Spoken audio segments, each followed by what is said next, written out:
Следващото упражнение, което ще покажем, как правилно да изпълняваме български клек. За целта ни е нужен стол, масичка, табуретка, няма значение. Идеята е да е на нивото на коляното.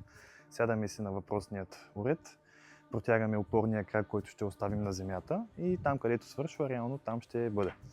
Дигаме си задния крак на стола в случая, като го оставяме да легне, не трябва да бъде на пръсти, за да може да имаме по-добра опора, когато сме в горната позиция. И от тук пускаме надолу, като искаме да не пускаме право надолу, защото иначе коляното ни ще минава върха на пръстите. Искаме да имаме един прав ъгъл между бедрото и подбедрицата. И пускаме по диагонал, реално. Точно така. Колкото повече пуснем додолу, толкова повече ще натоварим задната верига. Или ще разтегнем повече глутеуса и натоварването ще бъде повече там.